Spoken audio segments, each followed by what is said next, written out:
इसलिए कि प्रभु को मनुष्यों को कुछ बताना था, और उन्हें बताना था यह कि मनुष्य एक बात पे जरूर ध्यान दे कि मैं अपने आप से जीवित नहीं हूं, न हमारा रोटी मुझे जिंदा रखा है, न हमारा खाना मुझे जिंदा रखा है। यदि जिंदा रखा है तो ऊपर बैठा हुआ स्वर्गीय पिता ने जिंदा रखा है।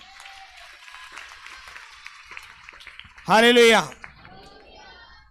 और उन 40 वर्षों में 10 से 12 लाख लोग जो है, 10-12 लाख लोग थे, थोड़े मोड़े नहीं। उस 12 लाख लोगों को कभी भी रोटी, चावल, दाल, भाजी, मच्छी ये सब कुछ खाने को नहीं दिया गया। तो बताओ 40 सालों कैसे जीवित थे? और 1, 2, 10, 100, 1000 नहीं, 10-12 लाख व्यक्ति इतने साल तक ये कोई भी भोजन नहीं किए थे। इसमें से एक दिन बहुत क्रोध में आकर के बटेरों को उन्होंने दिया था खाने के लिए, एक दिन के लिए बस। क्योंकि लोग जब चिल्लाने लगे कि हम डेली मन्ना खा खा के हमारा जी उब गया है, अब मुझे खाया नहीं जाता।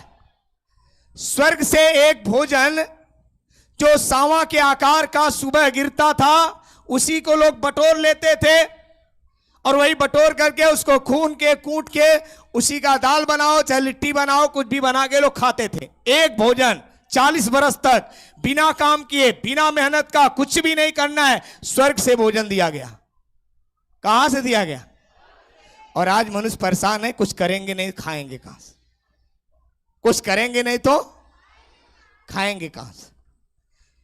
और बाद में कहेगा यदि मैं नहीं करूंगा तो ईश्वर हमें भोजन नहीं दे सकता। इन सारी बातों के लिए प्रभु ने कहा कि एक दिन की यात्रा को 40 बरस तक बिता दिया। 40 साल में कई आश्चर्य कर्म थे। ध्यान देना, 40 वर्ष में एक ही जोड़ा कपड़ा था जो उन लोगों ने पहन करके निकला। जो जूता उन लोगों ने पहन करके या चप्पल पहन करके निकला, 40 साल में वो जूतियां भी नहीं फटी, न कपड़े पुराने हुए, न कपड़े फटे।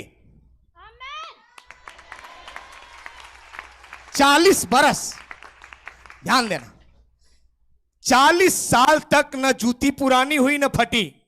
रात दिन चलते रहे पर उस जूते पे कोई असर नहीं, चप्पल पे कोई असर नहीं, न उसके कलर पे कोई असर, न कपड़े पे कोई असर। यह आश्चर्य था, ऐसा कभी हो नहीं सकता है। उसको परमेश्वर ने किया, उनके लिए किया। मैं ये बातें क्यों बता रहा हूं? क्योंकि आप उस बात को जानो कि वो जीवित ईश्वर आपके लिए आज भी कुछ करने के लिए तैयार है। वह आपको यूं छोड़ना नहीं चाहता है कि आपको छोड़ दे और आप इसी हालात में मरते रहे जिस हालात में आप पड़े।